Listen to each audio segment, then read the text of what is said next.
They should never gave this dude a mic. Here we go! He's killing it. Watch out. He's showing love and he's mad about it. Madluh. That's why we say, Come on, man, you already know. Madluh.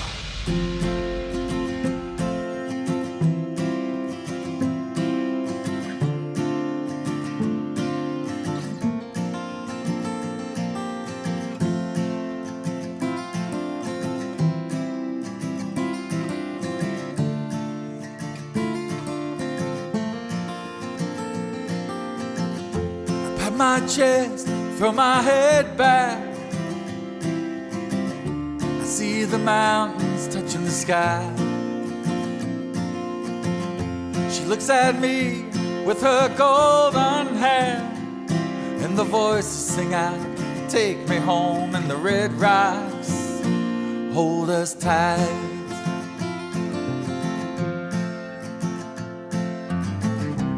This is the place where I belong. It's a feeling I've never known. The aspens speak to me in the breeze, and one day when I'm gone, my words will be written in stone.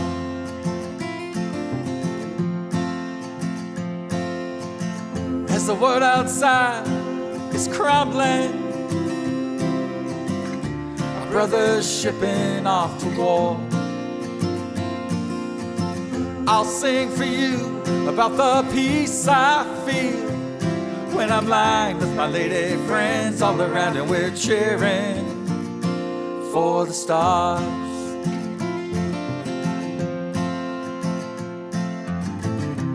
This is the place where I belong. It's a feeling I've never known. The aspens speak to me in the breeze, and one day when I'm gone, my words will be written in stone.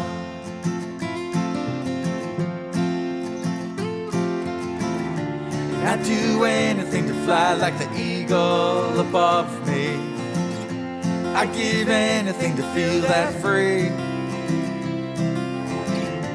I'd do anything to get a little closer to the sun and be as alive as I can be. I'd do anything to get a little closer to the sun and be as alive as I can be. This is the place where I belong. It's a feeling I've never known. The aspens speak to me in the breeze, and one day when I'm gone, my words will be written in stone.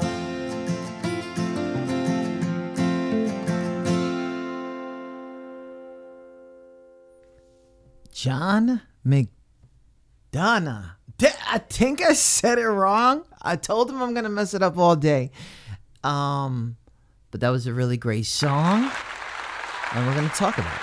We're going to talk about a lot. But first, I just want to introduce John as an artist that has been doing it a very long time. Austin, Texas. The show spanned about 5 decades of hits combined with unique originals. John's acoustic guitar work, passionate vocals, and personal lyrics result on modern singer-songwriter sound rarely heard. Now, I can sit here and do the whole bio thing, but there's so much comparison that people have surrounded you with. Elton John, Harry Chapin, you know, this is a lot. James Blunt, I'm sure that this is inspirations of yours as well. But hey, everybody, let's introduce John Mcdonough in the building right now on QSA Radio. How you doing, John? I am good. I am very good. And that was a perfect pronunciation. I did it. I'm telling you. Okay. Okay. Well, you nailed it. I'll try that. So, John, you've been doing this, and a lot of people don't understand when music really doesn't have an age, right? It's timeless, right? Especially when you're doing it well. How long have you been doing this, and what made you even pick up the guitar? I've been performing as a professional for, oh my gosh, at least 30 years now. 30 years. Probably about 30 years. Yeah. Now, Ooh. and it hasn't always been, so it's, like, it hasn't always been a full-time job. It's often been a part-time job, depending on other things I was doing at the time, whether I was in college or whether I was working. It has been full-time for the last 11 years, though. Okay. And it's been great, but I've been doing it a long time. And So, wow. So you're telling me 11 years, just the last decade, has been just income, right? that's right. And wow, that's amazing. And it took 20 years to get there. That's right. Oh my God. Yeah. Work hard, people. So perseverance. Okay. That's what it's all about. Oh man, which is outstanding and it's great. Do you know? Did you figure out what took you so long to get there to that money? Yeah. Well, yeah. Well, a lot of things. A lot of things. I mean, part of it was, I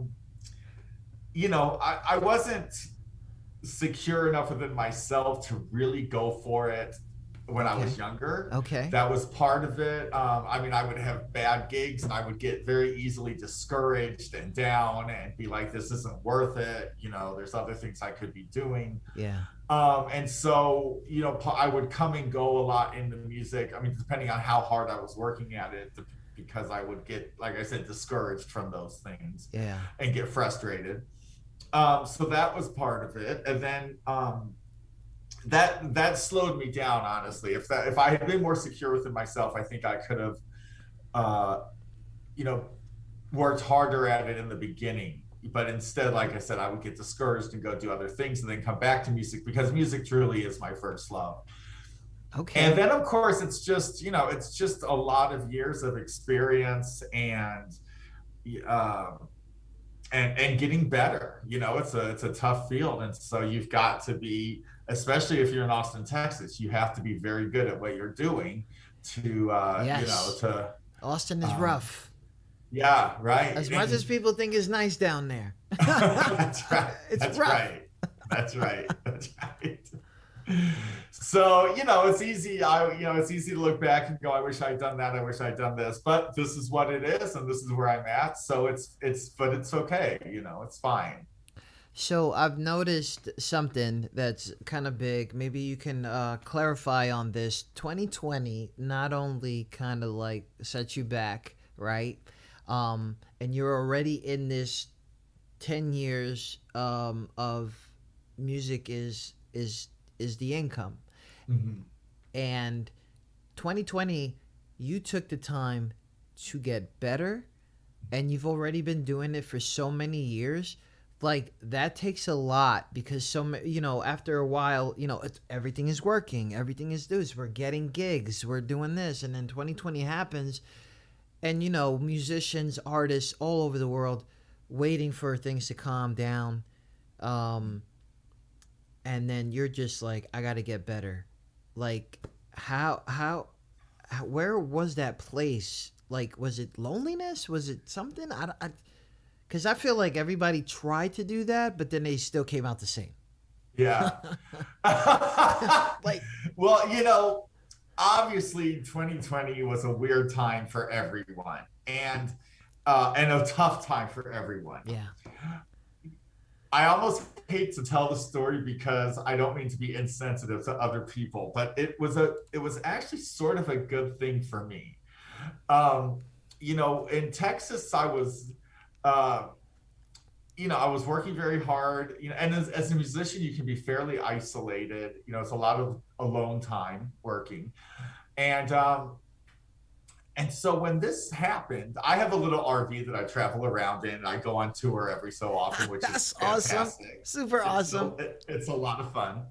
So when this happened in 2020 and all my gigs dried up and everything, I have family in Illinois that I'm very close with, especially a little sister and her 10-year-old niece. Okay. So I loaded up the RV and said, I'm going to Illinois. There's no point in me sitting here down here in Texas by myself, because of COVID and everything. Yeah. I couldn't get out and see the few people that I, would normally socialize with. So I'm like, I'm getting in my RV. I'm going to Texas and I'm going to be with my family because I'm always missing them anyway. And actually it was sort of a boost for me to be with them. I normally, I would go up and see them for a week or 2 weeks or whatever. And so I came up for like 2.5 months. I went back to Texas to do some things in a few weeks, literally like in about 10 days, turned around and came back to Illinois for another 2 months. And my niece was in school, doing the online remote stuff. Yeah. Yeah. And so I would go to my RV and I would practice my guitar pretty much, all day while my niece was in school. And then I would spend the rest of the time with her and my sister doing whatever we did. And it was actually, so spending time with them actually sort of fed me and, motivated me. And it was fun for me. And for the first time in a long time, I had no gigs. I had no pressure of anything. And so I just was able to focus on my guitar playing, focus on reworking songs that I thought needed to be better. Ooh. And I enjoyed the time because I was also having such a good time with them when I was with them that, 5 or 6 hours that I was spending alone working on music then was, I enjoyed that as well. So it's weird, but it sort of turned out to be a good thing, Yeah. I can sometimes relate to that. I think we talked about my profession, like my real-time gig, and staying home, staying with family meant so much because it's different. Like, all right, bye, gotta go do something. I got a dream. I got to go chase it real quick. But staying home and dealing with a lot of things because not all of it is good. Not all of it is good. Like, why'd you slam the door? The door slams the same for so many years. But very good. Very awesome to hear. This is why I brought that question up because this is the place where I belong. You got to tell me about this song because there is a lot in there. Like where do you categorize your music? Country, folk, kind of like in between. It's always sort of hard and frustrating to do this, but I always say, well, deep down, I'm a singer-songwriter. Now, the only thing I don't like about that is sometimes singer-songwriters can be really mellow. And I like to think of my music as having a little bit more energy than a traditional sort of mellow singer-songwriter. Yeah. So, so sometimes I'll say acoustic rock, folk rock, or singer-songwriter with a little bit of an acoustic rock, thing going on. So I would do it like that. Okay. So, lyrically, this is the place where I belong. Kind of was, to me, a song where that it's all right. With everything going on, I'm thinking about that, but I'm good right here. Something like that. I mean, it might sound as simple as it is. There's a lot in that song, and a lot of stuff that touched me, especially when you're talking about they're sending people off to war, all this other stuff that's still going on. The divide, of course, 2020 was a very big exposure to what was going on in the U.S.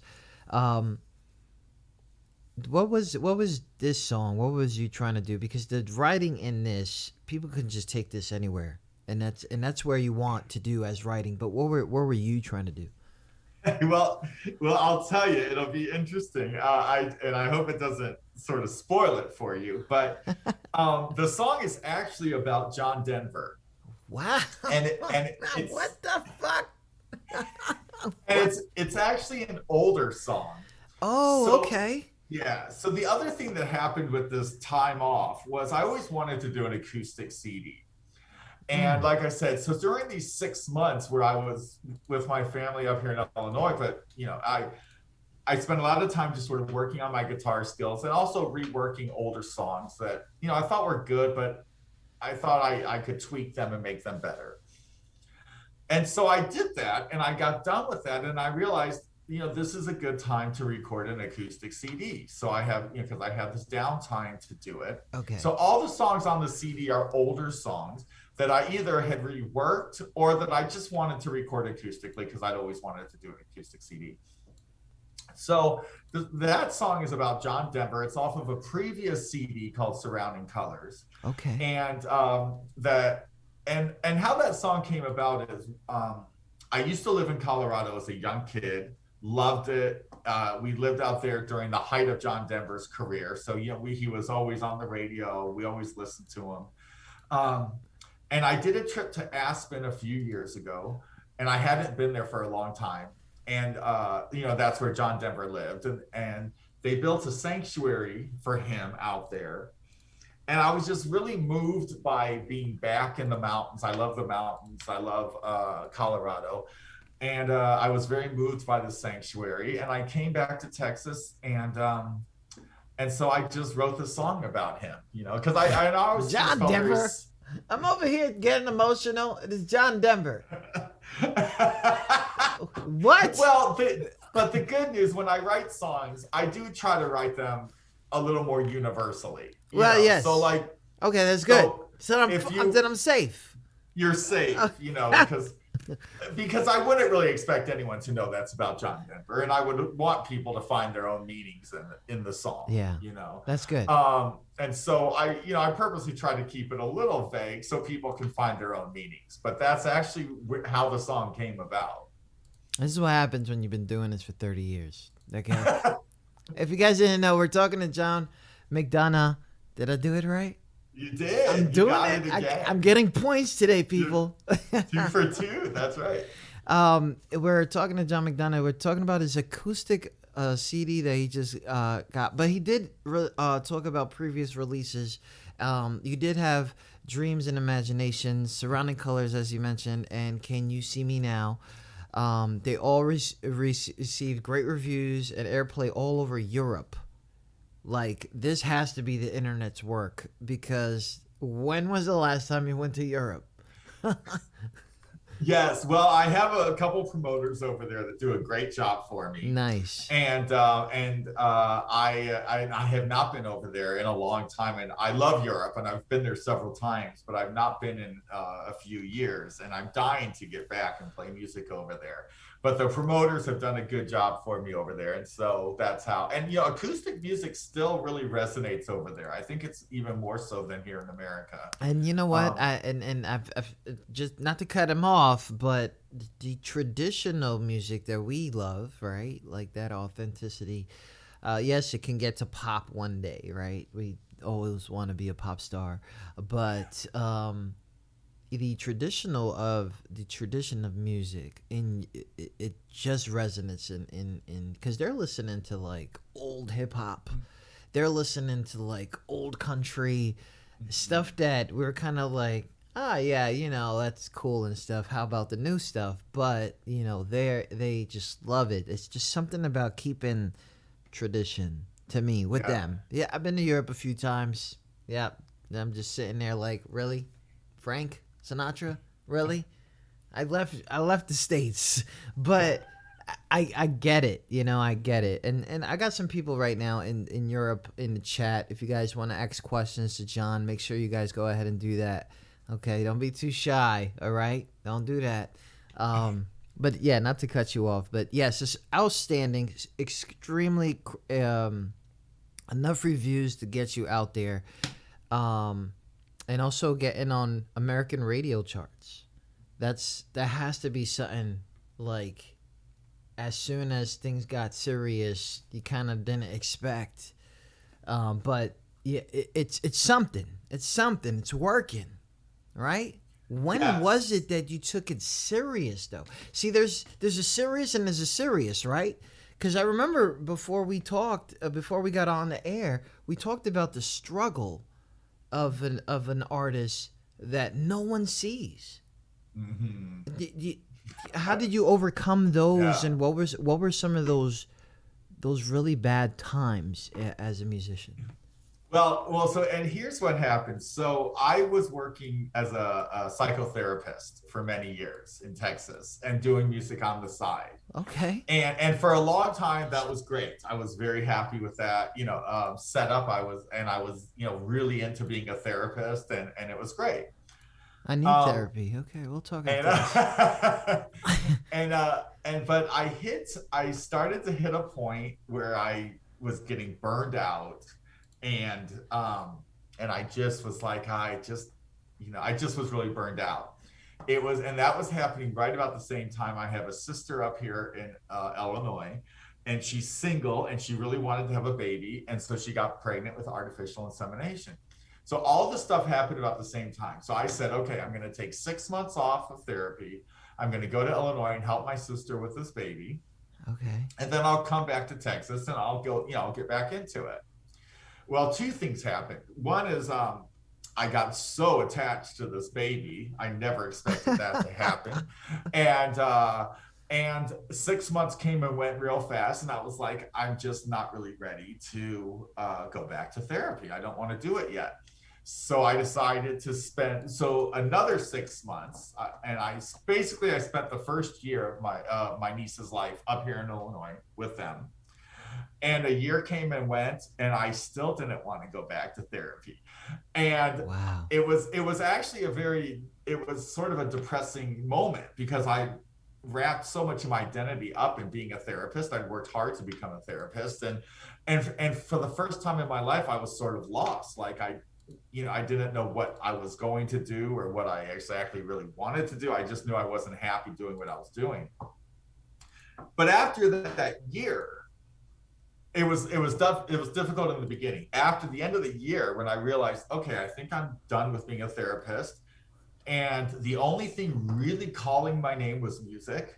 And that's when you went from serious to really serious. Yes. That's when that happened, because I was like, well, if I'm going to do this full time and it's going to be the only thing I do, then I have to really do it 110%.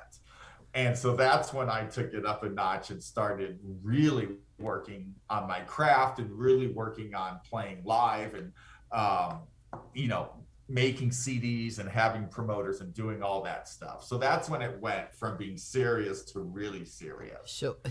So you're telling me you took a break, fell in love with your niece, which is lovely. Shout out to the uncle life. Okay. Yes. Okay, because people don't understand the uncle life, right? It's serious. It's the best. You can, when you get tired, you can give back the kid, right? Like that's right. So, what's really getting to me is the first thing that you said. As soon as you said you took it serious, started working on my craft. What were some of those things that you knew you had to work on? I don't know what craft is, right? It could be, ingredients. It can be adding things, people. What was craft to you? And I'm saying this because I have so many musicians that listen in, and I just want them to learn from people who are actually doing this for a living, and not doing this as a battle rap situation. Right. But that's why, and not only that, because I still want to know what's craft mean to you. So for me, when it meant a couple things, and one was I started working on my guitar playing. I mean, I played guitar forever, but I started taking lessons again and started really trying to become a more accomplished guitar player. I always felt pretty comfortable with my voice. I was like, I need to become a better guitar player. Especially because I do a lot of solo gigs when it's just me. So I felt like I had to get better at the guitar to keep people interested for 2 hours if it's just me with a guitar. Nice. And then the other part of my craft was becoming a better songwriter. I wanted to write better songs, and also becoming a better performer. And that's where my attitude changed a lot too. Instead of when I would go into those difficult gigs where people maybe weren't paying attention, or, you know, I felt like I was really background music, instead of putting it on them, I started putting it more on myself. Like, what can I do to get the people more into it? Yeah. What can I do to make this a better night for myself?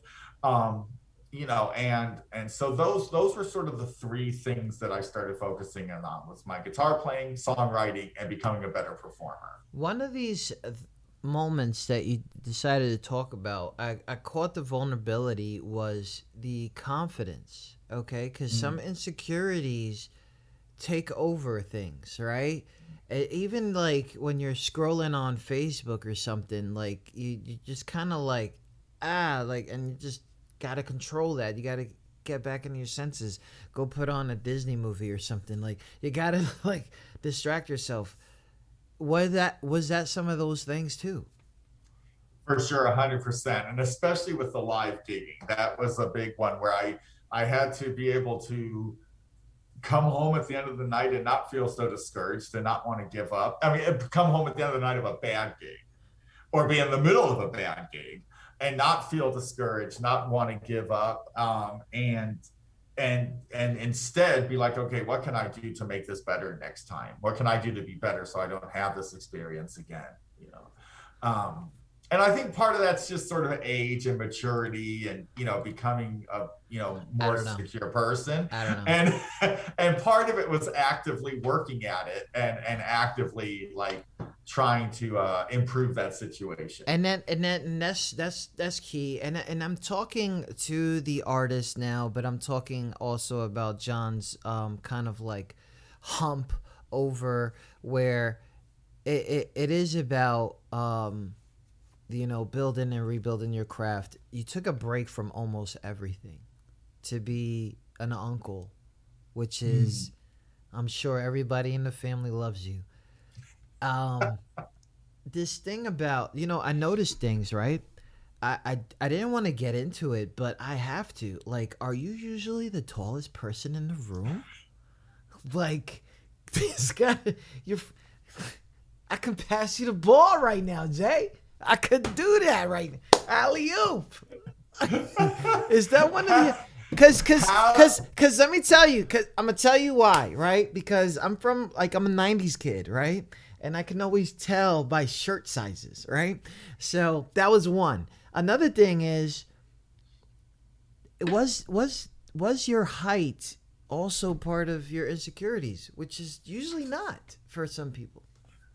No, I would say that my height was not. I had many insecurities, but my height was not one of them.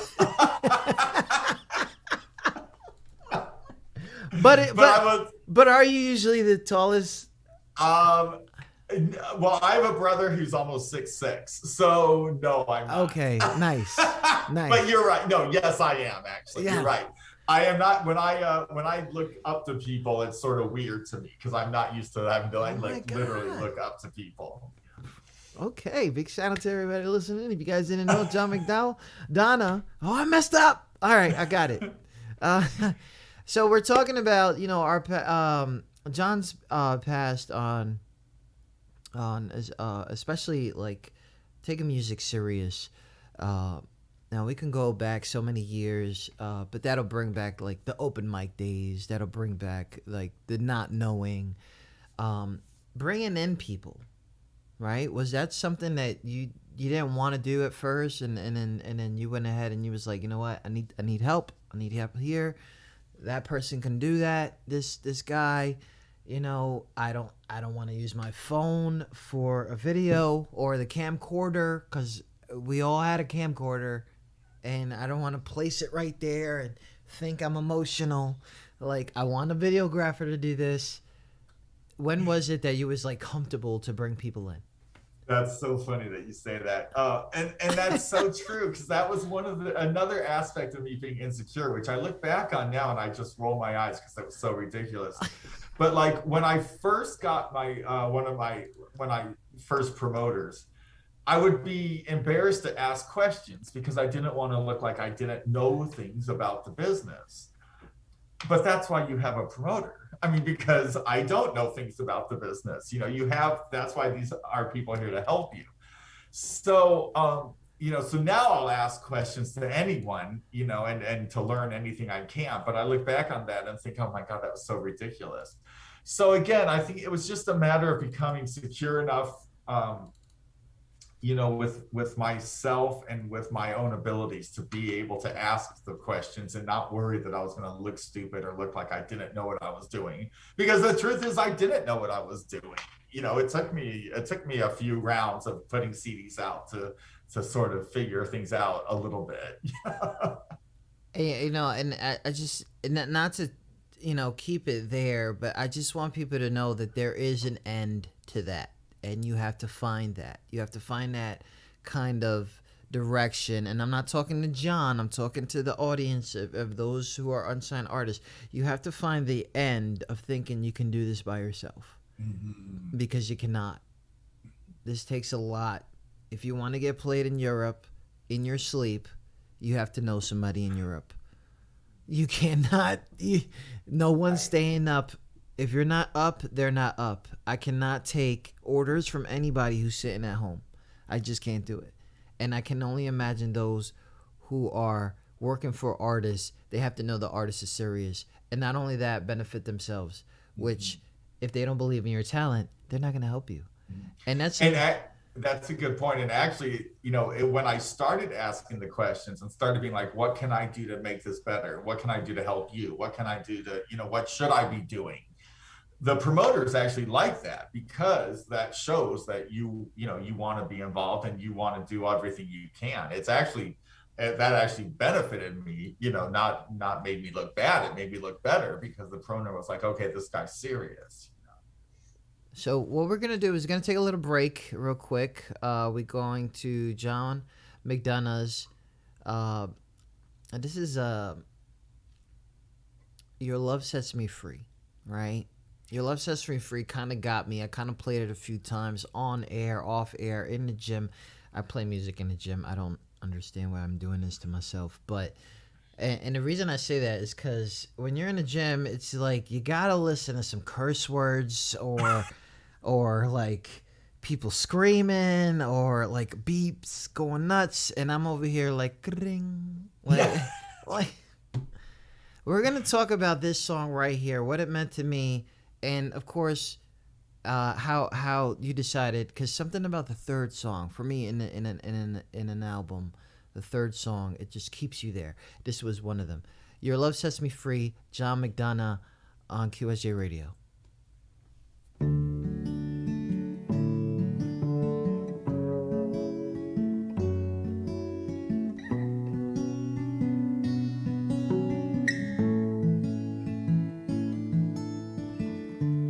Neons dancing in the rain, voices scream, but none of it matters, none of it means a thing. In 2 more hours you'll be here, and I'll hear the angels sing.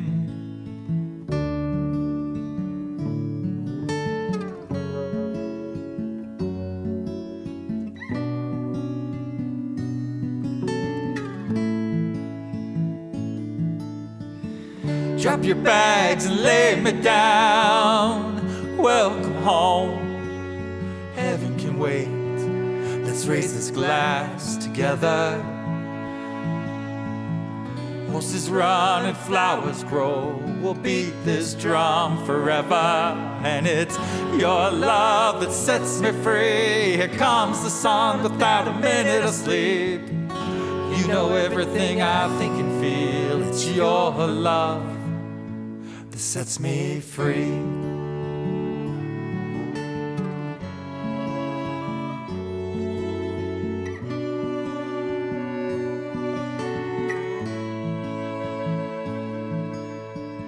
I feel you breathe, I smell your hair. I pull you closer as we lay here. In your eyes I'm young and alive. You promised me our time's yet to arrive. I just wanna be in your arms for every sunrise. And it's your love that sets me free. Here comes the sun without a minute of sleep. You know everything I think and feel. It's your love that sets me free.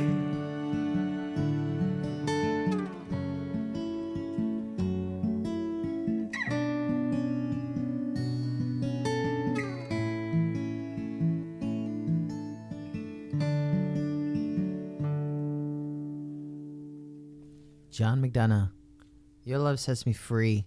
Available right now, all streaming platforms. If you guys want the link, please let us know in the chat and we'll get that to you. We do have some questions in the chat, but before we get to the questions in the chat, so that song kind of took me in a spiritual way to connect with something, right? Someone. A time. Nick's out of the UK says beautiful song. Everybody's been throwing emojis and emotes. You know what those are? You're not too old for that, right? so Well, thank you, Nick, and thank you, everyone. I appreciate that. The I think AZ Bella out of Chicago, she also gives a heart. What was the song? What was the song for you? It almost started as if it was a cover. Mm. It would like, what's this song about? Well, it's I don't write many love songs, or I say lack of love songs, either way, because I just feel like there's so many out there, and frankly, I sort of get bored with, how many songs can you write? Any love songs or lack of love songs? How many can you write? I sort of get bored with that. But this is one I wrote, obviously. It was about a guy that I had really, really strong feelings for. Nice. And unfortunately, and it was sort of based on, we had a really good week and a really good night. Unfortunately, the relationship didn't work out, but instead of sort of focusing on the bad, I just wanted to sort of focus on that small time of where I felt, and I haven't really felt this ever, but because it was so good, I felt free to just do whatever I wanted, and which was like sort of nothing, Wow. And what I mean by that is, normally I'm worried about, where is my career? Where should I be living? Yeah. Where should I be doing this? And when I was with him for this short time that was so good, none of that stuff mattered. And I felt free because I didn't have to worry about all that stuff. And it just sort of was like, whatever happens, happens, but it doesn't matter because I'm so happy with this person. Wow. I'm sorry that didn't work out.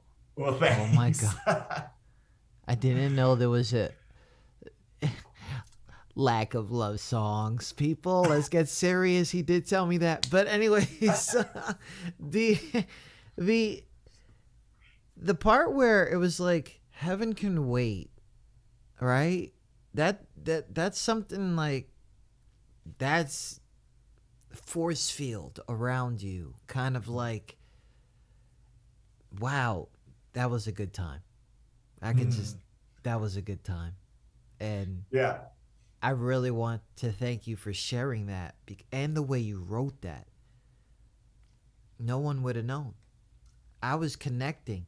Nyx, she's talking about how she was thinking about her late husband. And during that chat right there, AZ and Bella again, it took me to a peaceful, beautiful place. It's a beautiful piece. Well, thank you. And that's a good way to put it, because that's how I felt when I was in it. It's very peaceful, like I said, and that where, like I said, I don't know where I should be living, but it doesn't matter. I don't know what I should be doing with my life, but it doesn't matter. I'm just so happy in this moment with this person that all that stuff doesn't matter, and like I said, I felt free. Well, guess what? You got a love song. Sorry. So that, Oh, this is a love song. that was really yeah, nice. I'm telling you. no. Can you imagine? I'm in the gym and I'm like, set me free. Like, what the fuck was I? Anyways, Apollo, he says he's so grateful he just tuned in, but he does want to ask a question. What prompted John to write some of his own personal favorite works? Well, I've always loved to express myself through writing. Even as a little kid, I would write short stories and things. I always loved to tell this story. When I was in 5th grade, I think, I had my teacher every so often would do creative writing, where for an hour we would do creative writing. And every time she would announce it, we're going to do creative writing for the next hour, the whole class would moan and groan, and I would be the only one that was so excited. Hype, yeah. And so I've always loved to be able to express myself with creative writing, and and so obviously songwriting is just a perfect outlet for that. That is. So there you go. That's your answer, Apollo. Thank you so much for that question. Next, out of the United Kingdom, would like to ask, who would you like to duet with? Oh, that's such a good question. And such a hard one to answer because obviously there's so many great people, but there's always a couple that pop into my mind first of all. And one of them is Billy Joel. I've been a big Billy Joel fan for a long time. I just think he's a phenomenal songwriter, a phenomenal piano player and singer. But more than that, I've listened to lots of interviews with Billy Joel, and I think he's very smart and he's very funny and very engaging. And I just think that I would love to spend a night with him and just like listen to him and talk with him because I think it'd be a lot of fun on top of being an amazing experience. Listen, John, you can't create music going like this. Right. You can't create music just listening. But I get it. And AZC agrees. I love the piano man. Love piano. Well, everybody's going crazy. I adore him, especially Innocent Man. Oh yeah. Oh my God. He has so many songs. I would love to pick his brain on his songwriting and his recording experiences. And like I said, I think it would be so much fun to pick his brain because I just think he seems like a very funny, engaging person. Really nice. Really nice. Thank you guys so much for your questions. If you got more questions, keep it up. We're out here. I'm going to ask John, why do you wish you can fly?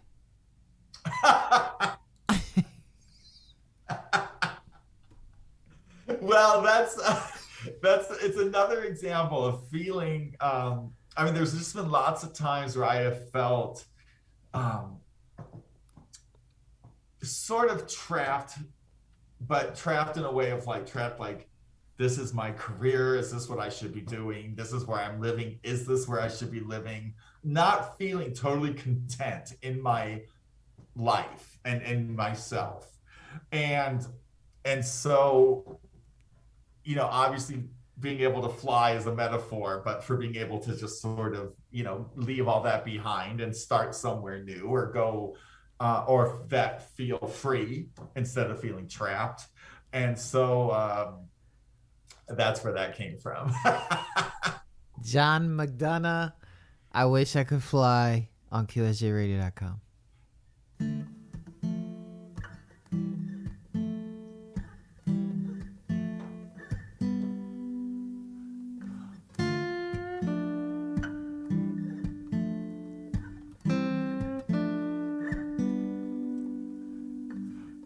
How much longer can I stay out here? The jokes are getting so old. I'd walk away, I'd leave it all behind, but they need my help at home. My baby sister's got a baby now, and they're on their own. I keep my head down, I don't make a sound. I hear the Russians laughing down the hall. The water's running, the walls are closing in, and the Spanish take a fall. I step outside to that old brick wall and I make a call. And I've been running my whole life, I wish I could fly. And I've been running my whole life, I wish I could fly. I've dodged the bullets, I've stared the headlights down, and I'm ready to trash this crowd.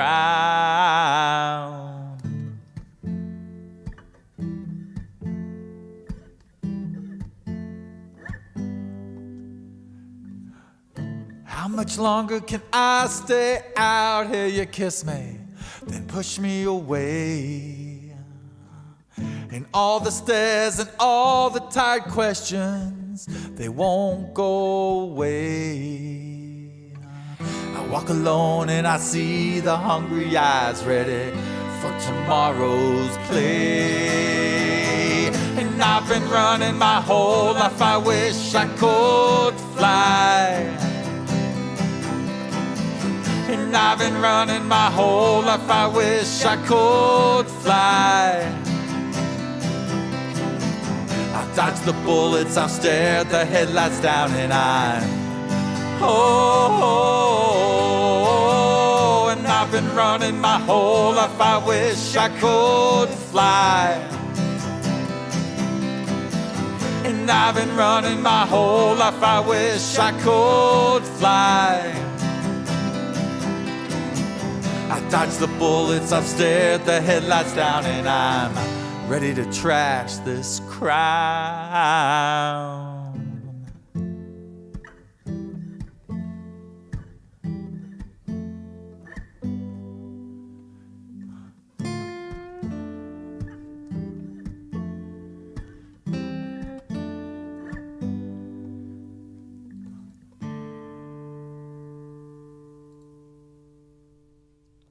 John Mcdonough.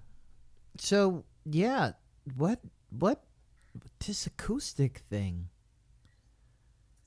I'm sitting here like you're in Illinois, you're in an RV, you're writing all these songs. Where's the studio? Like where is this beautiful music being made? Because there's got to be a secret to this. Don't tell me it's in the RV. Oh God, no. So I'll tell you. So I have a friend and a producer in Austin, Texas, who I've worked with for several CDs now. He's fantastic. And so I went back to Texas after this like 6 months of hanging out in the RV with my sister. And I recorded the CD with him back in Austin at his studio. Nice. And so yeah, so that's how that happened. Okay, great. No living room disasters. Okay. Oh no. Even though we all had that. Right. Okay. Big shout out to everybody. I'll be honest. I'm not a great, like, I love being in the studio because I love to record the songs and I love to bring in other musicians and listen to what they can add to the song. I don't really enjoy the technical aspect of the studio. I'm not into that part of it. So I need someone else to do that because I don't want to think about it. I don't really want to deal with it. I just sort of want to, I let him set up the mics. I let him do all the stuff that he needs to do. And I just say, let me just play my guitar and sing. And I trust him to make it sound good. If you guys go ahead and Google John, you'll find out that he's kind of been in very big high places in his career. What were some of those highlights in your career that, oh yes, this is good. I don't really care if whatever benefits me after this. This is really good. Like, what were some of those moments? One of them was I played a festival in Milwaukee. It was either 2 or 3 years ago. What am I? Karen, they're talking about Milwaukee. Go ahead. And it's called Bastille Days. And it's a big festival. The pandemic has made me get my time frame all mixed up. So I think it was 3 years ago. But anyway, I was on a really good stage.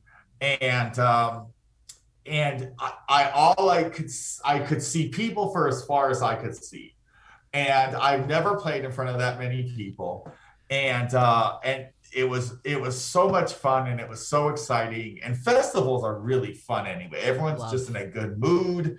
Everyone's happy to be there. You know, it's fun to hang out with the other musicians. It's fun to hang out with the people that are just there. And so that was definitely a highlight. It was a great experience, and it was a great festival. And I just got lucky. I think I was on a great stage at a good time, tons of people. And I still just have such good memories of that day. And being the tallest one at the festival. Okay, let's remind people of that. Festivals, oh my God, I cannot wait, right? Like, let's go back there. I don't care. Yeah. Like, it doesn't matter if I'm there for an hour or two. My thing is live music, live fun, and no one really comes with the BS. They don't. Yeah. We humanity at its best, right? Yeah. So here comes the thing right here. We got a video, right? We got this lovely video. How long have you been doing videos, and why are you comfortable with this one? Well, making videos is a lot of fun to me, and it's also nice. It's sort of, if I'm feeling a little burned out with music, it's fun to sort of take a step back from that and make a video. And I'm actually pretty good at editing. I do all the editing myself on the computer, and I do a lot of the filming myself. I was really into documentary movies several years ago, and I actually made a documentary movie. So, send the link. So I love it's not even out there anymore. But I love filming, and I love doing the editing. Okay. And like I said, it's a nice change up for me too. Like I said, if I'm feeling frustrated with a song I'm trying to write or a technique I'm trying to learn, I'm like, you know what, let's just take a few days, not touch the guitar. Let's go make a video. And you know, it is. So it's fun for me. Yeah. Nice. I wish I could make more videos, but I don't like the camera. Whatever. So, John Mcdonough, Nowhere Else to Run video. We'll be over here on our own little break here because we won't hear anything, but you guys will see. Let us know in the chat how you feel about the video, about the song. Please, please, please. I do see more of your questions. Let the questions keep coming. John Mcdonough, Nowhere Else to Run on QSJ Radio.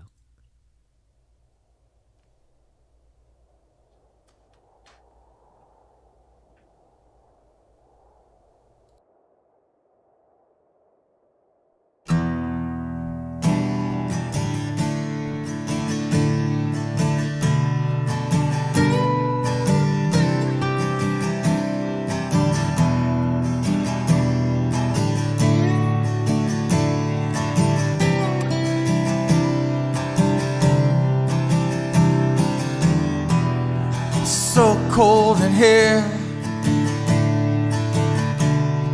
and no one ever speaks, and all I hear is the traffic through the door.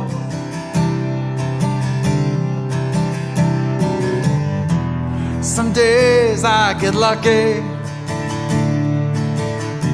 a little sun shines through, warms up my bones for an hour or two.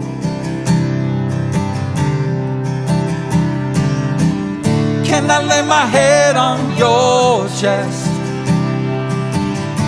I don't care what you've done. We're gonna live here forever. There's nowhere else to run.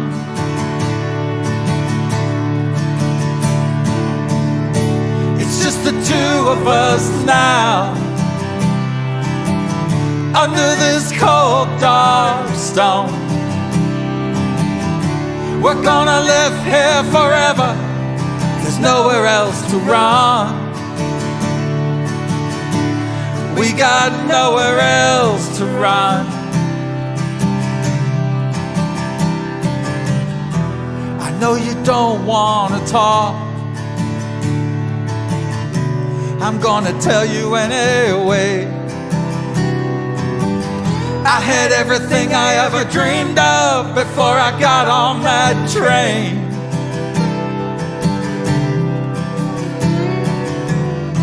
My baby's sitting on my lap, my wife by my side. Those nights were all we ever needed, making love by the Rhine. Can I lay my head on your chest? I don't care what you've done. We're gonna live here forever. There's nowhere else to run.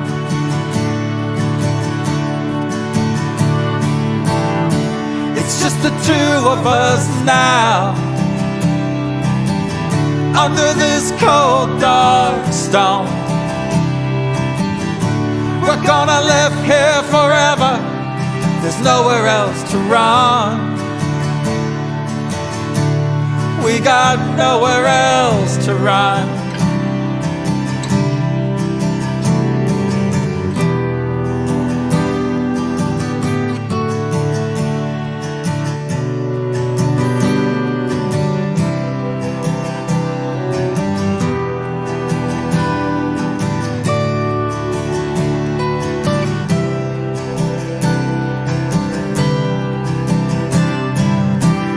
Can I lay my head on your chest? I don't care what you've done. We're gonna live here forever. There's nowhere else to run.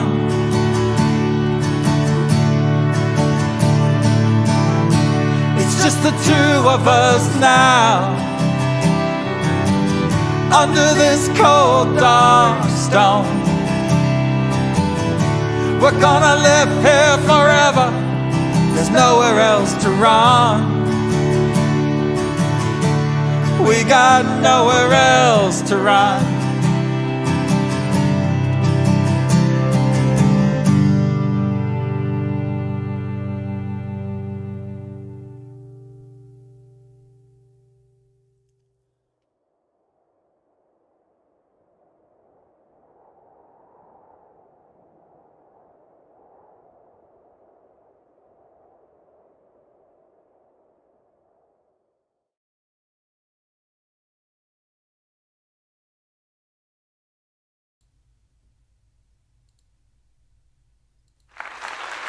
You guys gotta love that. What a great song. Everybody's over here. Fire. I got fire emojis. Okay. Somebody sees tequila. I don't understand. Okay. Thank you for the tequila. I see it too. Somebody's holding a lighter. Says deep song. Wonderful song. Loved it. They're loving it. Well, thank y'all. Thank you very much. I really appreciate They're that. loving it. And you know what? I'm laughing my ass off because me and John are in the background talking about how he put this together himself. Himself. Didn't I just say something about that to like musicians? And he went the extra mile. I'm telling you guys right now, he filmed this himself. Himself. Can we get a little a lot of emojis in the chat right now? Because I don't know what to tell him. He did it himself. All of that was himself. He was walking alone. How you do that? I'm scared of walking alone. That's one.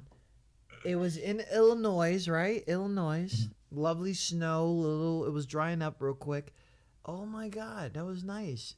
So thanks. You love. I can see the documentary style thing going on. I can see how you brought it back to yourself, and I'm telling you guys, he filmed it himself. He got his hand in his pocket the whole time, controlling the camera. Like I say, technology is a wonderful thing.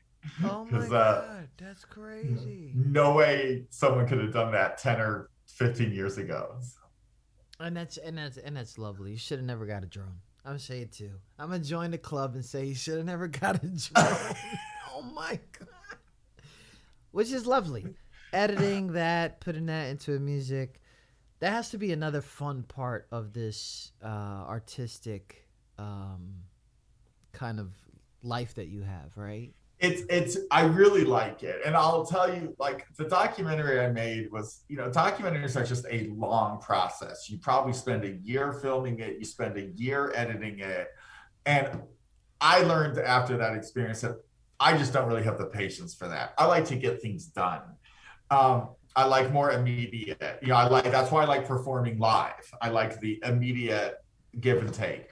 Yeah. A video, I can literally go out and film it in a couple days and edit it in one day and have this really cool product at the end of 3 days. So it's fun. And I can get it done and then move on to whatever next I'm working on. Yeah. That's nice. Video editing is a lot. Okay, you sit there, you're trying to like, does this look good? This part, only if I did it that way, but we don't have that part, and it's really interesting. So, shout out to you. Shout out to, if you guys are just tuning in, we're talking to John Mcdonough about his acoustic album that he just dropped. Right? It's all over the place. What is it called? It's called Second Chances. Second Chances. Ugh, I should have known by the SC, but whatever. But beautiful songs all over the place. Everybody's loving this. I think Apollo said something here that I just want to make sure that you hear this. He's also a young musician himself. Not only are the lyrics impeccable, but the song structuring and the chord selections are crazy. The man knows his theory. Definitely went in on that compliment. Thank you, Apollo. Thank you. That made my night. Thank you very much. That's when musicians talk to each other, because I don't know what he said, but you guys know the language. I don't know. Yeah, but you do know what he said, just because you can tell if a song works or doesn't work and whether a song moves you or not. So Apollo understands the technical things that make a song work, but if a song works or not just by listening to it. Yeah, I think maybe. I cry a lot. Don't worry. John has any funny experiences made you write a song that's coming from Nick's out of the United Kingdom? Oh, that's a good question. Funny experiences that made me write a song. I don't think so, actually.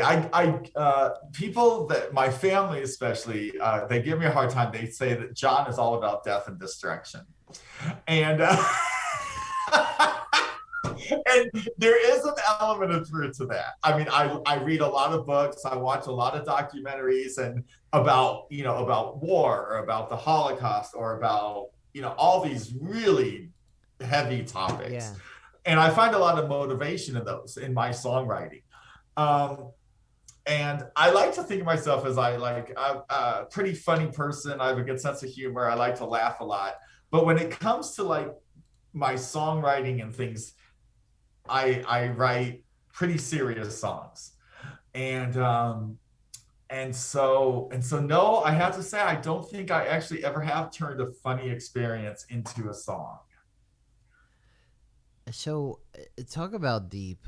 One of these titles got to me, and as you grow, life experiences kind of hit you different, right?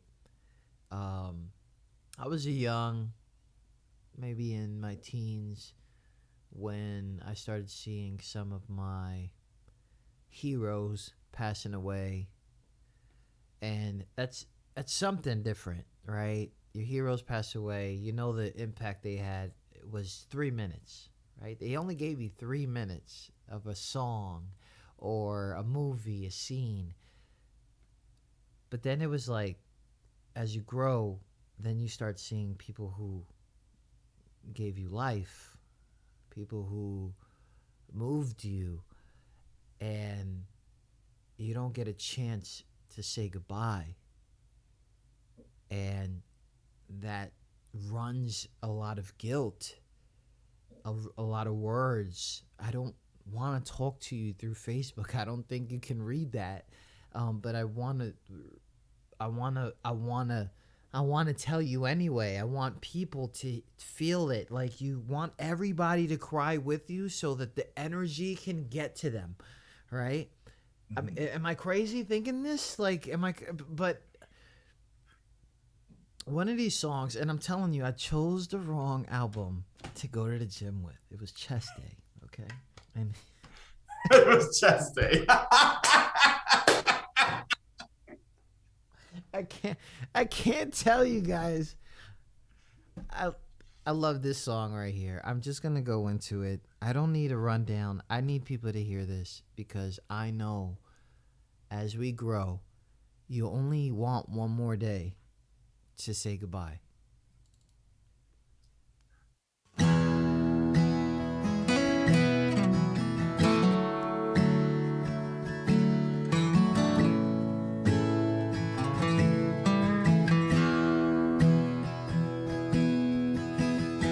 Stay with me,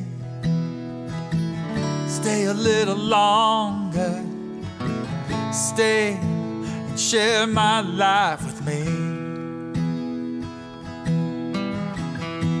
It's been so long since I felt so young. Stay with me a little longer. My house is too damn quiet when you're not here. I can't stand the silence when you're not here. 2,000 miles I have traveled east and west. I have seen the sunrise, I have seen the sunset. Use me tonight, I'll deal with it all tomorrow. Give me one more day to say goodbye. Give me one more day to say goodbye.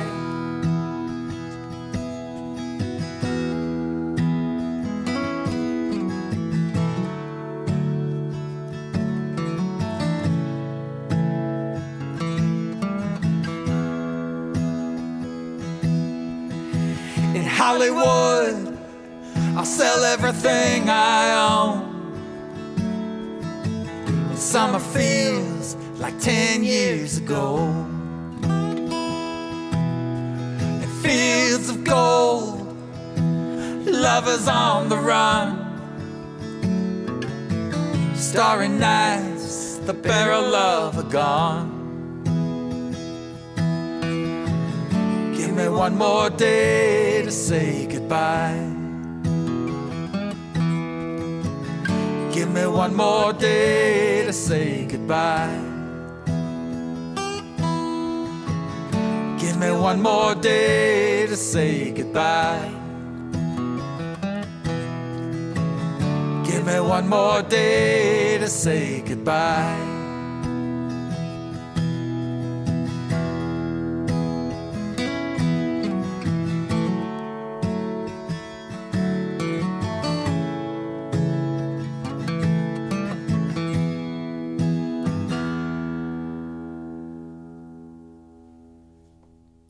John Mcdonough. I really hope I said that. You got it. Give me one more day to say goodbye.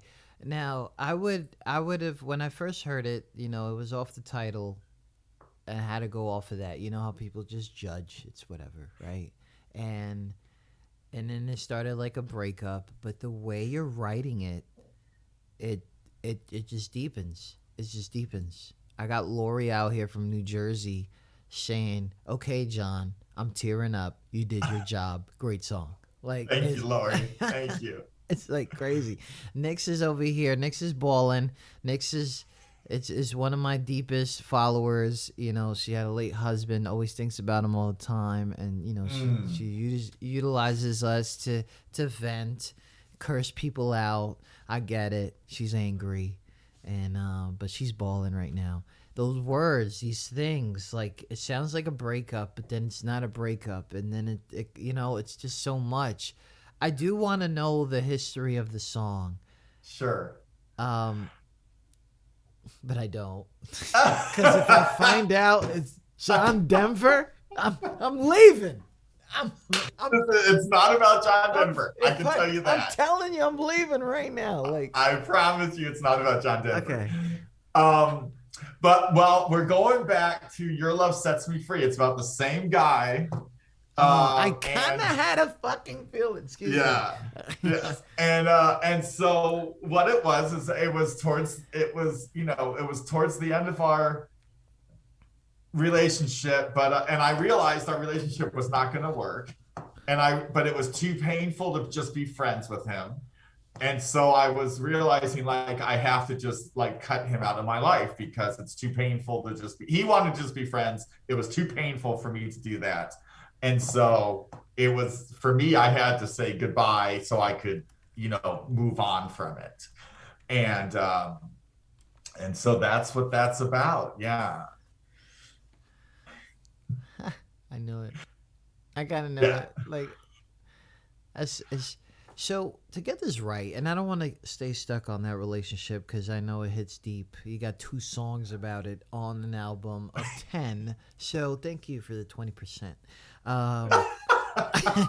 But and that's all I'm giving him. I will never write another song about him. All right, there it is. There it is. Yes. I made that promise to myself. That is it. That's all he gets. That's it. That's it. 20%. I want you to myself. Damn it. But where the hell was I going with this? Sorry, I interrupted you. It's okay. It had to come out. It had to. John, what's next for this for you and post pandemic? Even though I have a feeling we're about to go back to something like maybe a 6-month break. It's not looking real good, unfortunately, is it? Yeah. No, I don't think so. No. So okay, so actually one thing we didn't get in, so another part of this pandemic was I've been in Austin for 25 years, and I was feeling a little itchy to start with. Like I was ready to maybe move on from Austin. Okay.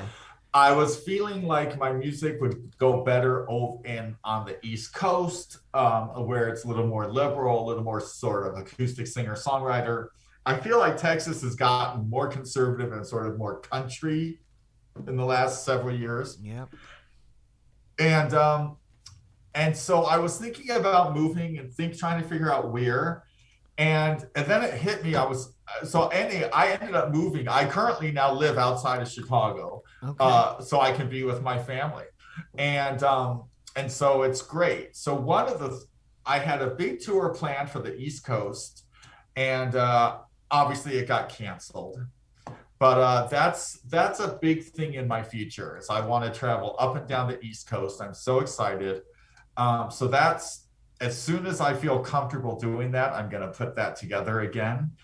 I had to cancel it. I started to do it again. I had to cancel it again. So this time I'm like, I want to make sure that it's going to be good to go. I don't want to, do it too soon. I already have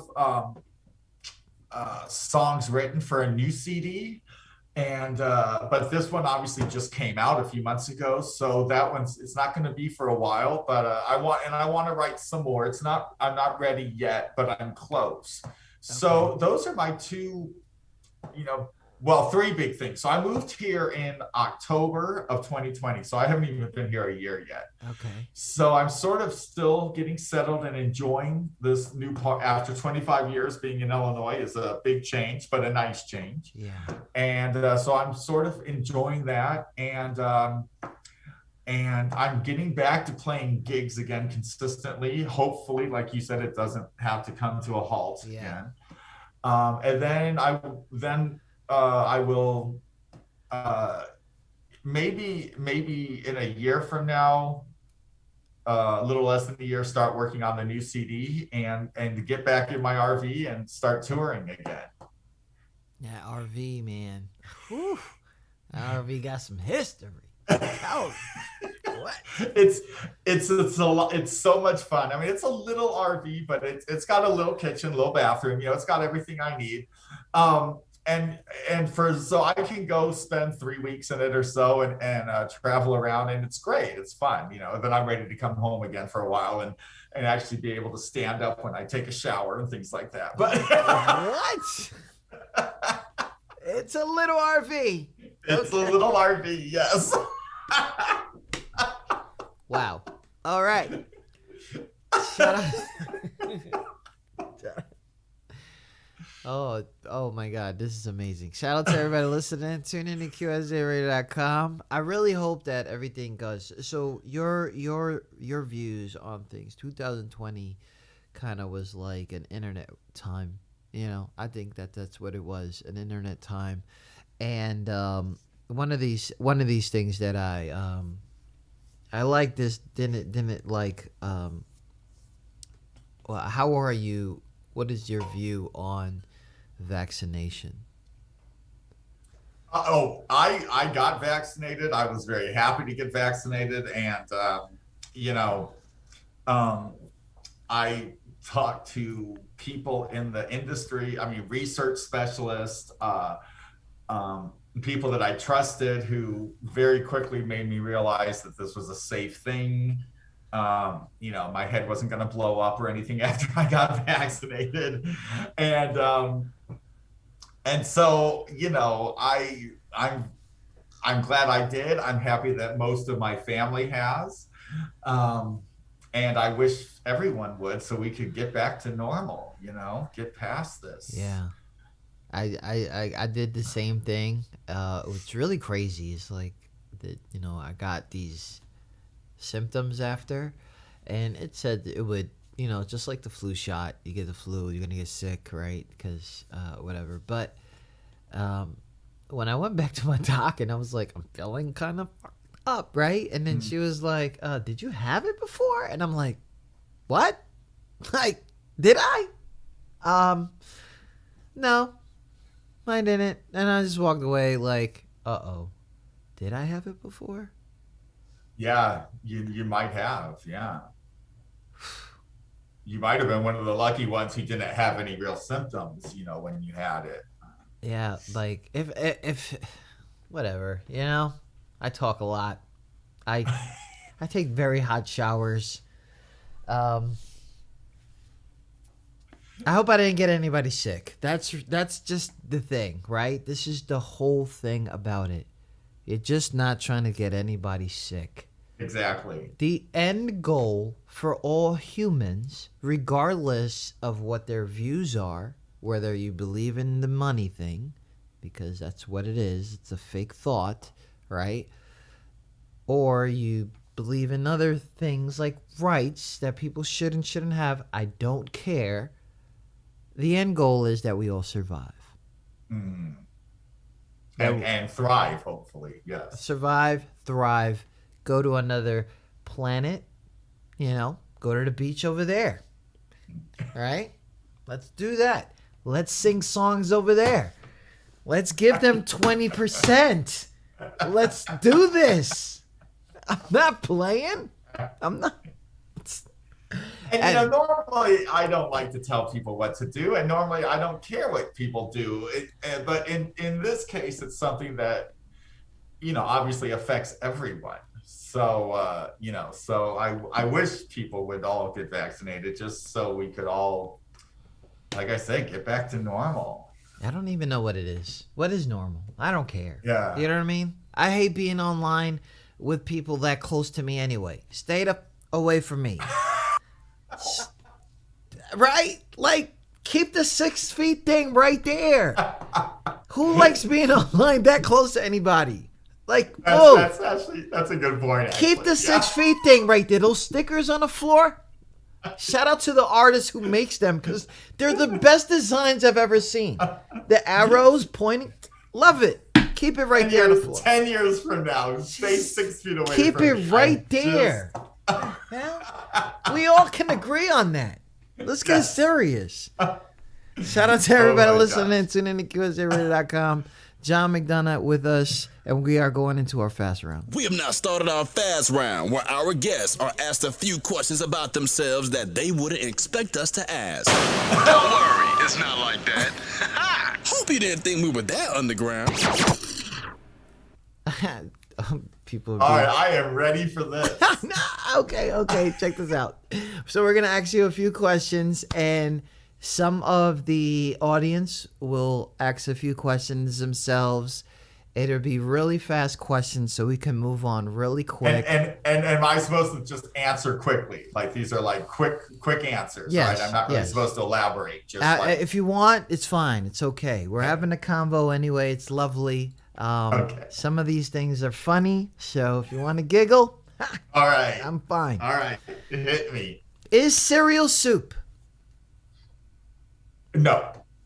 Why not?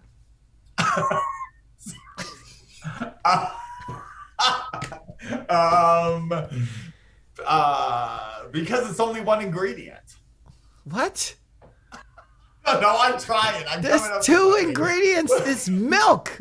Okay. Well, but what if you don't use milk? Sometimes people eat their cereal dry. AZ in Chicago says, I'm a chef. Cereal is not soup. Yes, okay. Thank you, AZ. I'm with you. Okay, thank you. Shout out to AZ. I love her. Okay, what is the sexiest and least sexiest name? Oh my gosh. Now I'm drawing a blank. Well, Trump is pretty not sexy to me. So can I go there? Can I say that? Yes, it's okay. It's okay. I'm supposed to keep a straight face, but I mean, if you want to really make it not sexy, you throw Trump out there, and it kills any possibility. What is sexy? Trying to think of like a good European name that would sound sort of Enzo. What? Enzo. Okay. There's a French tennis player I know named Enzo. I'm like, oh, that name's sort of sexy. And he had to be French. Okay. I see where you're going there. If you could go to space, what planet?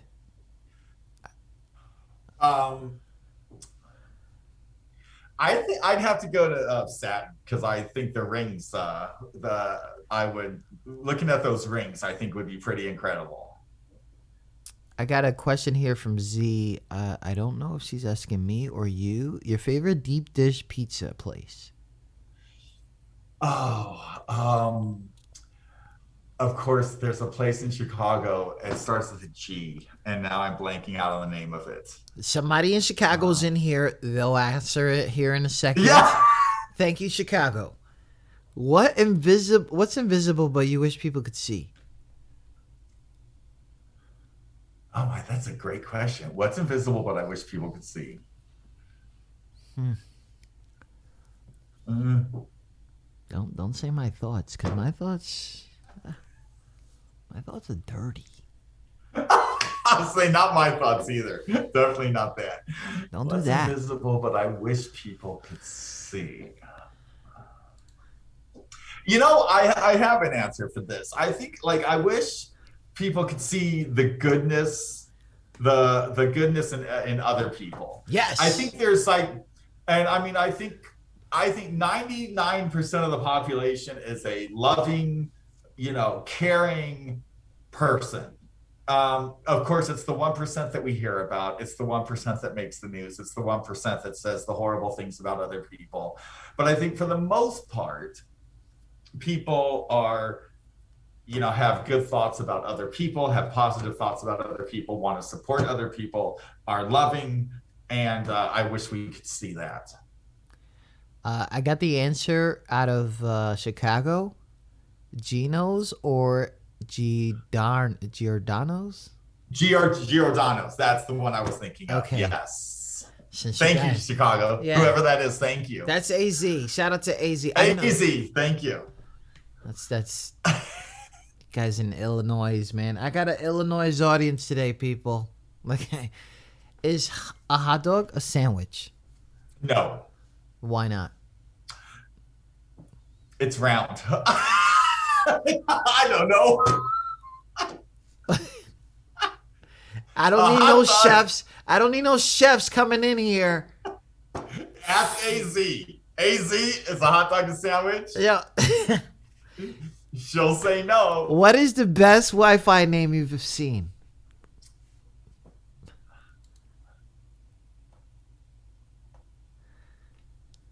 Oh, I can't think of anything right now.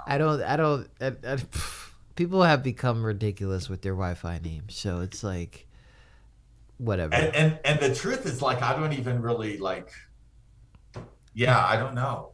I'm sorry, that was a bust. It's all right. You know. Remember when you didn't have Wi-Fi and you used to connect, and all these names come up. That's what they're talking about. But it's okay. What's the most ridiculous fact that you know? Anybody in the chat can answer that too. Well, now I can't. Oh, the ridiculous. I learned this from my niece, and it was only a 10-year-old would be excited to share this with me. But it was how many times a person farts a day. What? I'd say that's probably the most ridiculous fact I know. Oh. Can somebody Google that for me, please? What? I need to know that now. And it's an astoundingly high number. No way. Yes. Then I got issues. I need to let some gas out. I actually don't remember the exact number, but it was either in the 20s. I think it was in the 20s. It might have been, I think it was in the 20s. AZ says her ridiculous fact is that banana is a berry. Oh, wow. I didn't know that. Now, see, I would have never known that either. And also, and that's a little bit less offensive than my fact. So good job. Great. Nice. The question, AZ, he calls his chef. The chef is in the building. I can't believe we have chefs here. But thank you so much. If you deck it out with chili dog, it's a sandwich. Oh. Whatever. Okay. It's All round. right. It's because it's round. But what's the best inside joke you've been a part of?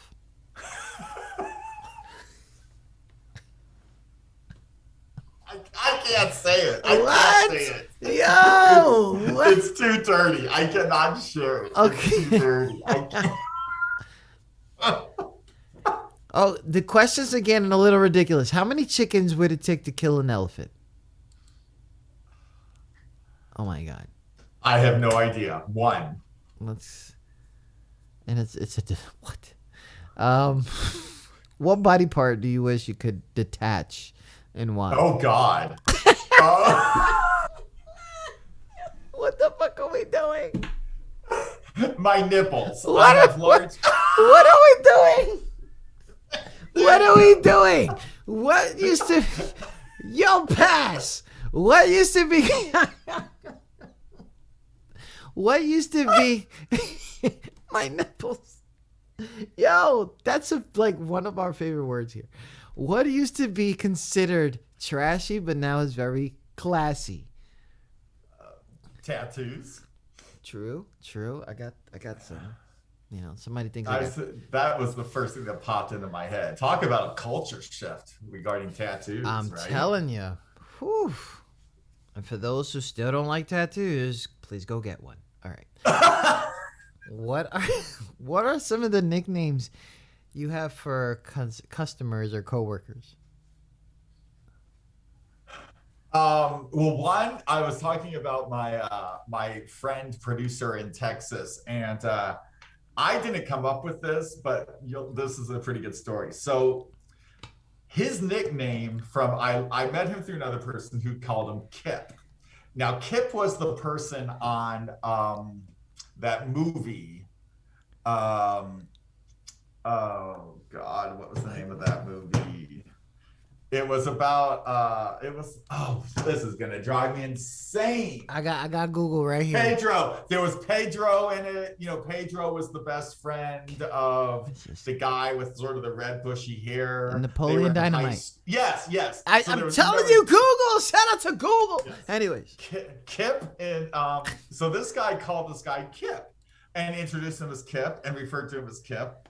And so I called this guy Kip forever. And one day we're sitting there and another person is calling him Kevin. And I looked at him and I said, why is he calling you Kevin? And he's like, that's my name. And I was like, I thought it was Kip.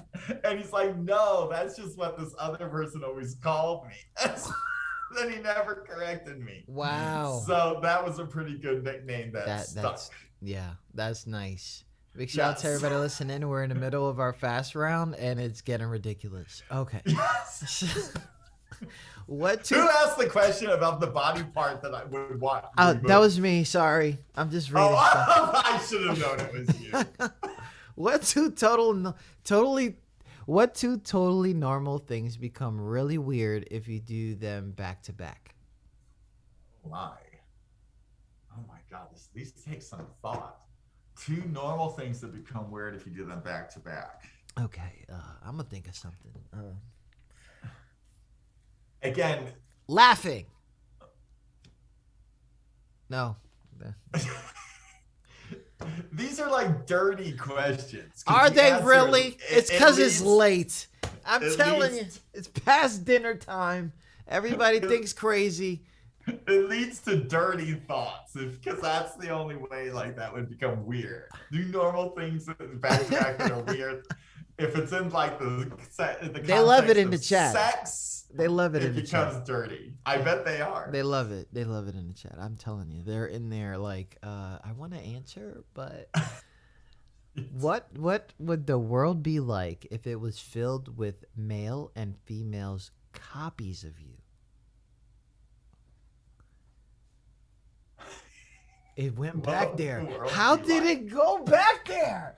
What would the world be like if it was filled with male and female He started laughing. Of me? You know where he went with that already. Oh my God. What? Do we have a song like that? I need to hear it. I think it would be a little overbearing. Let's say that. We don't need male and female copies of me. I think one is enough. Oh my God. John Mcdonough. Oh, John Mcdonough on QSJRadio.com. Planes fly too low.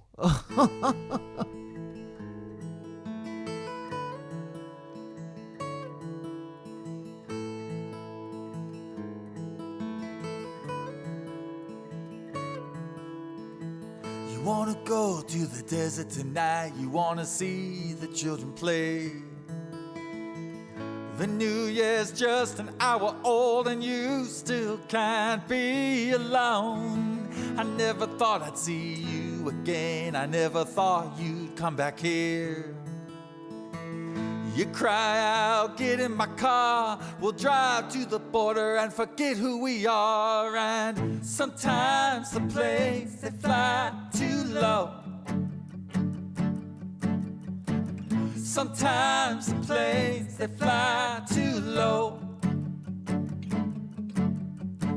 Sometimes the planes, they fly too low. Sometimes the planes, they fly too low. Your voice is hoarse, it gives you away. You're still trying to change the past.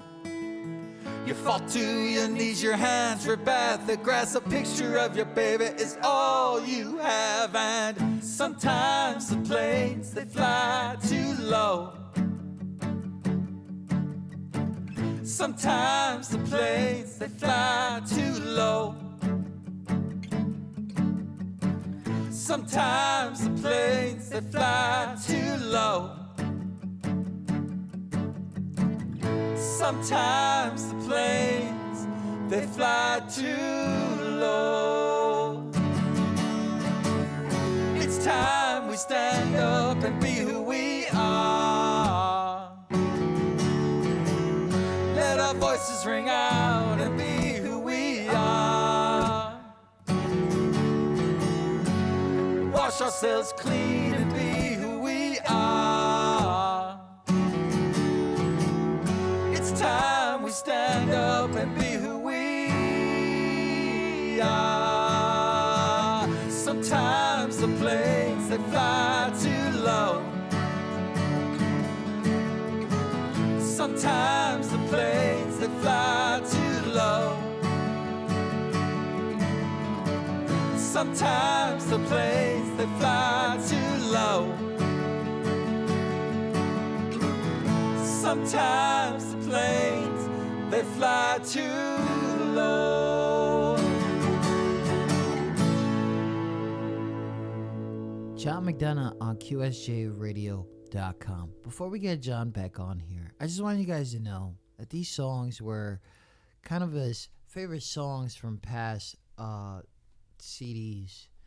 Decided to make an acoustic version of it to break down what happened here today in the funniest manner, or maybe just the most professional. 2020 brought some of unexpected changes for John.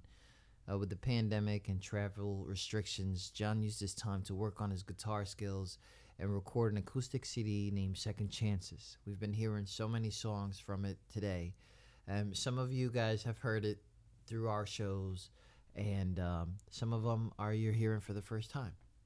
Second Chances consists of his favorite songs from previous albums, Dreams and Imagination, Surrounding Colors, and it's been this album has been released March. It's been doing well. It's been chart topping the iTunes world. And he also decided to move to Chicago, as we've been hearing, Deep Dish, all that stuff, and all familiar places, to be closer with his family, and as well as take advantage of the new musical opportunities in the area. John plans to tour the United States. Everybody's talking about supporting him. I just want to know, John, where can everybody follow you if you post, like, events coming up and stuff like that? Because I have people that will now drive to you. We have a chef in the freaking chat. I'm telling you. Hey, that is fantastic. So this is what I do to make it easy for people. So I know my name is sort of a mouthful and it's hard to spell. So I set up a Twitter account and it's John M Live. So John M Live. And if you go there, the first tweet is links to all my sites, to my website, to Facebook, to YouTube, to Instagram. And that's the whole purpose of that Twitter account. It's just an easy place for you to go and find my links for all my sites. And then you can choose where to follow me from there. The best places are my website and Facebook. And my website is johnmcdonoughlive.com. I post all my shows there and everything. I do on Facebook as well. But if you're having trouble spelling my name or finding me, go to John M Live on Twitter. And like I said, you can find the links to all the stuff there. And AZ, I have shows coming up in the area. I would love to meet you and have you come out. Yes. Anyone else in the area too. I'm just thinking of AZ because I just remembered. But if anyone else is in the area as well. Do me a favor. Make sure you guys take a pic. I need the height difference. I need that. Oh, and I don't know if Nick is still listening, but when I forgot to say, another goal of mine besides making a new CD touring the East Coast is I want to get to Europe to play shows. I've never done that. It's been a goal of mine for several years. I had plans to do it before the pandemic hit, and so and England is one of my favorite countries. So Nick, maybe I'll meet you one day over there, hopefully. Yes, man, and they're very, very, they're responding very well over there on Twitch, TV.qsjradio.com. Yeah, an excellent time having you here, John. Thank you so much. We had some giggles. It's been a blast. We had some teardrops.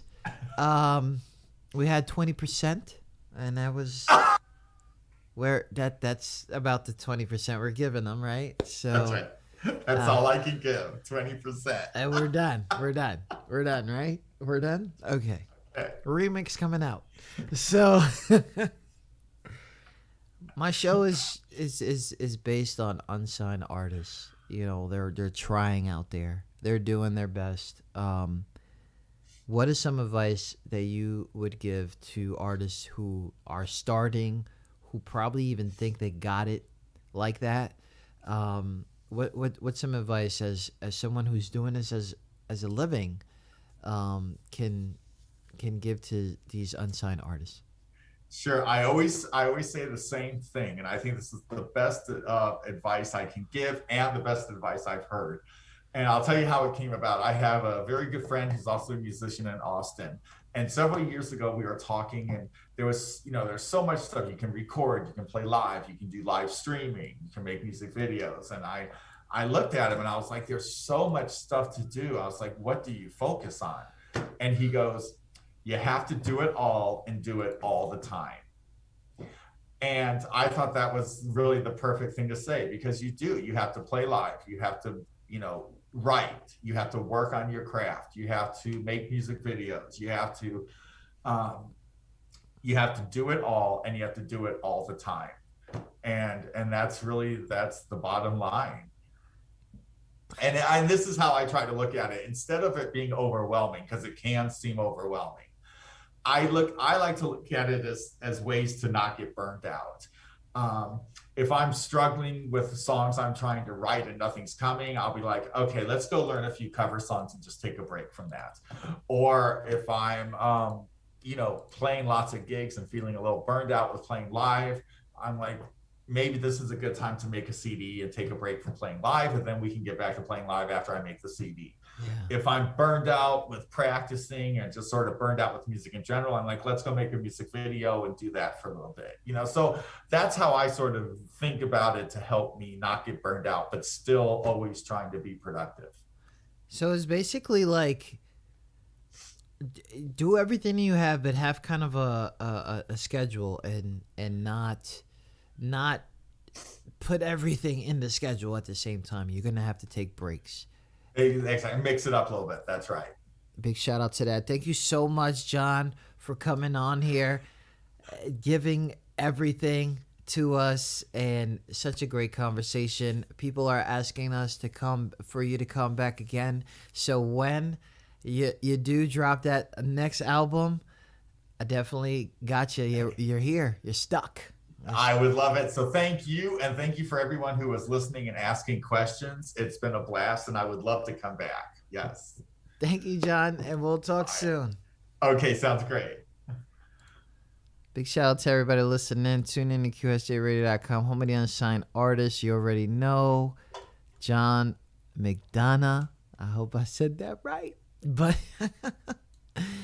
the place where I belong. Thank you so much, John. We'll talk soon.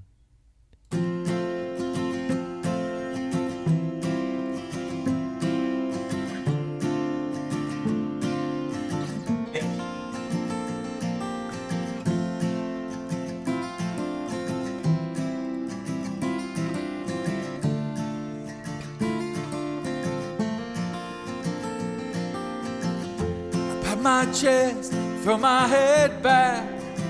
I see the mountains touching the sky. She looks at me with her golden hair, and the voices sing out, take me home, and the red rocks hold us tight.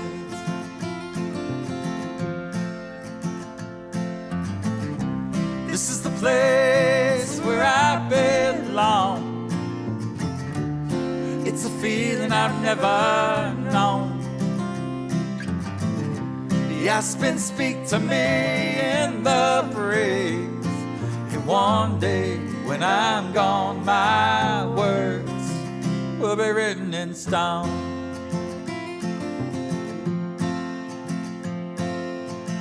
As the world outside is crumbling, our brothers shipping off to war, I'll sing for you about the peace I feel when I'm lying with my lady friends all around and we're cheering for the stars.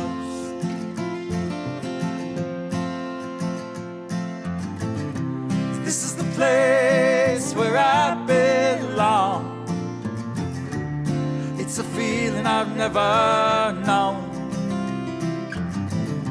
The aspens speak to me in the breeze, and one day when I'm gone, my words will be written in stone.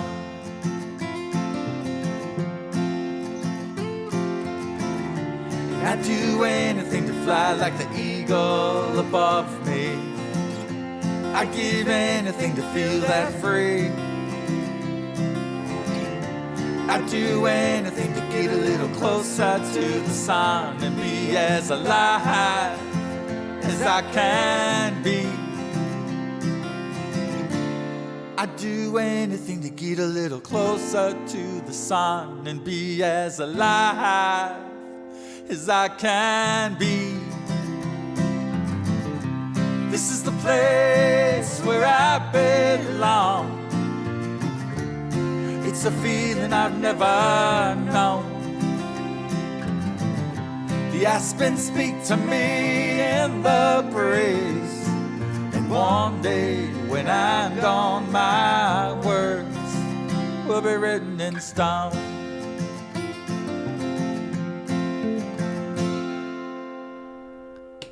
Thank you guys so much for tuning in. John Mcdonough. Oh my God. I'm going to go ahead and put his album back in the chat. If you guys want to go ahead, follow him on that Twitter at JM Live, so you can get all those links to his music. We're definitely going to have him on. I do want to thank the great management at MTS who put this together. This is the place where I belong. We'll talk to you guys soon. Shout out to everybody listening. Stay tuned for the Madluh mix right after this.